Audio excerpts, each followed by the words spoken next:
no início da live. Mas a notícia que a gente tem é de que a Inglaterra tem um plano para cessar fogo na Ucrânia. Então, eu passei agora pelo que aconteceu na sexta-feira, e o que a gente teve acontecendo na sequência foi Trump também voltando a se manifestar. A gente tem na rede social dele, no Truth Social, um comentário sobre uma fala que o Zelensky fez. No domingo ainda, ele passou pela Inglaterra, onde se encontrou com líderes europeus no caminho de volta para a Ucrânia ao retornar dos Estados Unidos.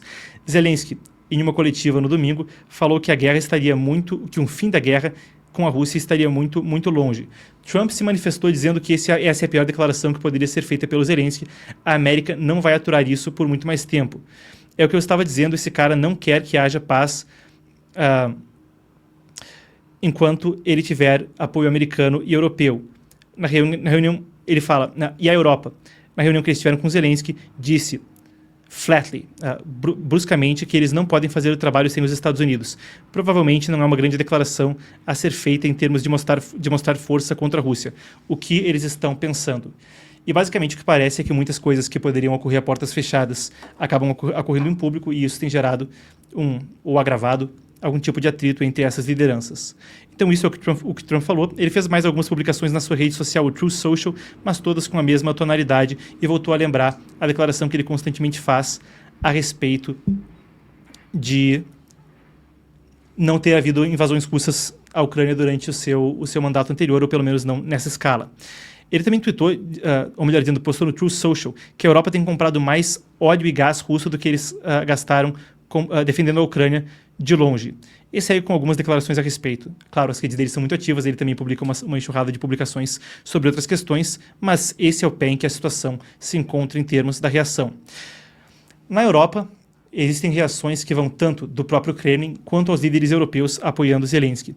A gente teve uma reação do Kremlin que parece ter sido positiva, pelo menos, no sentido de beneficiar a Rússia. E isso é uma manchete que a gente tem da agência TASS. A agência TASS é a agência porta-voz do regime russo, que disse o seguinte hoje pela manhã: Kiev não quer paz, esforços de Washington e Moscou por si só não são suficientes. E tem a frase, então, do porta-voz do Kremlin, Dmitry Peskov, que disse que o regime de Kiev, como ele chama, então, o governo de Zelensky, se recusa a assentar o conflito através de negociações. Se a coisa parece ter um tom que beneficia a Rússia, pelo menos nas falas de Dmitry Peskov, o que acontece é que nas linhas de frente a coisa também foi por aí. A Rússia intensificou ataques ao longo do final de semana, e da madrugada de ontem para hoje a coisa também escalou em diversos dos frontes que há, então, na linha de frente oriental ao leste da Ucrânia.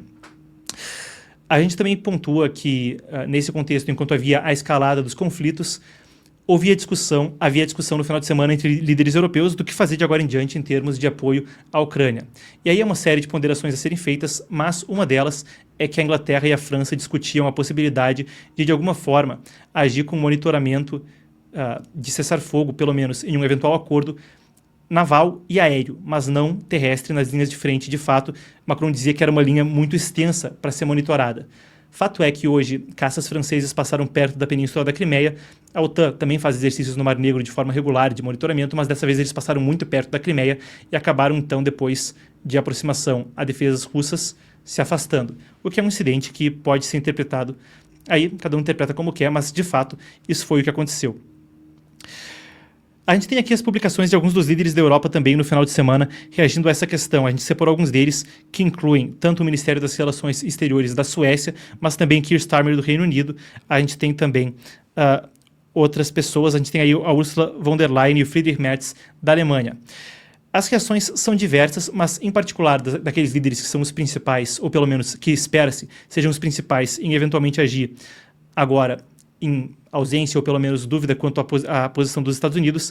A gente teve o Keir Starmer falando que a Inglaterra está com a Ucrânia, ou melhor, a Grã-Bretanha está com a Ucrânia hoje e sempre. E a Inglaterra tem sido, de fato, um dos países europeus que mais investiu em defesa na Ucrânia, e é aquele que foi o fiel da balança em muitos momentos quando havia dúvidas em termos da diplomacia quanto ao assunto.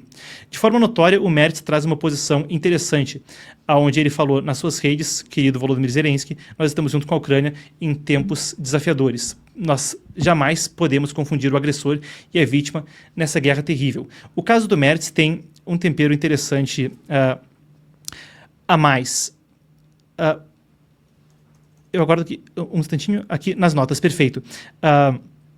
A ministra das Relações Exteriores, Annalena Baerbock, disse que a Alemanha está unida com a Ucrânia contra a agressão russa, e o chanceler Olaf Scholz, e também o designado, que deve ser o próximo, Friedrich Merz, ainda não é chanceler, mas com a eleição que houve no domingo anterior, deve ser o próximo.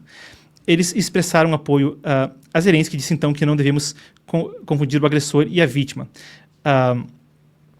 O caso do Merz também envolve uma posição onde ele tem dito que a Europa precisa criar uma independência maior dos Estados Unidos e assumir um fardo maior de defesa. Claro, muito tem sido discutido sobre a Europa aumentar o investimento em defesa em termos de percentual do PIB, um debate que se estende desde antes da eleição, quando Donald Trump fez aquela declaração onde ele falava que se eles não investissem mais, não pagassem a sua parte na OTAN, ele encorajaria Putin a fazer o que diabos quisesse com eles. De lá para cá, isso tem de fato disparado os gastos de defesa como percentual do PIB da União Europeia, em particular a Polônia, que já era antes aquele que mais investe, chega a quase 5% na OTAN em termos de percentual do PIB para defesa. Bom, a gente tem aí essa situação escalatória. Chegando agora especificamente ao que a gente teve do Keir Starmer em termos de uma proposta de paz, ele falou hoje mais cedo. A transmissão terminou até do discurso dele pouco antes de eu entrar ao vivo, a gente estava entendendo ainda o que ele diria, mas ele delineou um plano de encerrar os combates com 4 pontos que eu agora consulto com vocês. O primeiro deles, manter a ajuda militar e aumentar a pressão econômica sobre a Rússia para fortalecer a Ucrânia. 2. Garantir a soberania e segurança da Ucrânia em qualquer acordo de paz com a participação da Ucrânia nas negociações. 3. Aumentar as capacidades defensivas da Ucrânia caso um acordo de paz seja alcançado, prevenindo futuras invasões. E 4. Formar uma coalizão internacional para defender o acordo de paz e garantir a sua implementação.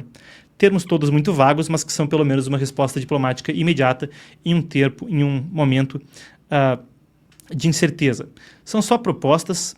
Trump, Zelensky, Macron, etc. também tem, melhor dizendo, após o embate entre Zelensky e Trump, o Macron e o Starmer também sugeriram uma trégua de 1 mês, limitada ao ar, mar e infraestrutura de energia, como eu citava anteriormente. Então é uma resposta que ainda permanece muito vaga e não há certeza sobre como seria a implementação disso. Entretanto, tem pelo menos alguma resposta que vem do parlamento britânico. São algumas das questões que a gente pondera. Na mídia americana isso também teve uma ampla repercussão.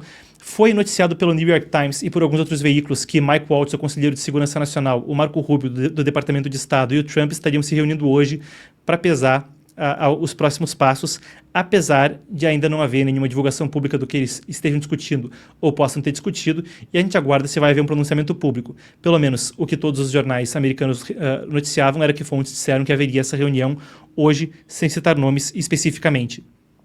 E isso é mais ou menos o que há em termos da queda dos dominós desde então. Por certo, é uma das maiores tensões diplomáticas vistas entre um país europeu e os Estados Unidos em tempos recentes, e existe muito para ser discutido a respeito do assunto. Como eu disse, na primeira parte da transmissão eu queria passar com vocês, noticiando sobre os últimos detalhes e o que Keir Starmer falou hoje em termos de um plano para a paz. Na segunda parte da transmissão, eu vou discutir com vocês um pouco de como tem sido o meu processo em tentar desvendar e entender esse assunto. Eu achei que seria mais benéfico do que eu tentar formular uma coisa tão pré-pronta e chegar aqui de alguma forma que fosse ter um tom professoral ou opinativo, que não fosse ser construtivo. Entretanto, a gente tem que abordar o assunto, também vai ser construtivo para mim, ouvir o que vocês acham. Muitos dos nossos leitores são pessoas intelectualmente muito qualificadas, muitos deles já me sugeriram coisas de extrema valia, e eu achei que ia ser benéfico, tanto para mim quanto para vocês, a gente ter esse debate. Então eu vou falar para vocês o que é que eu estou explorando em termos desse assunto, e depois eu posso ler os comentários e a gente pode se ajudar a entender o que está acontecendo. Afinal de contas, eu acho que em boa fé todo mundo aqui tem gente com opiniões pró um ou outro lado, mas eu acho que vai ser benéfico para todo mundo a gente ter as informações à disposição.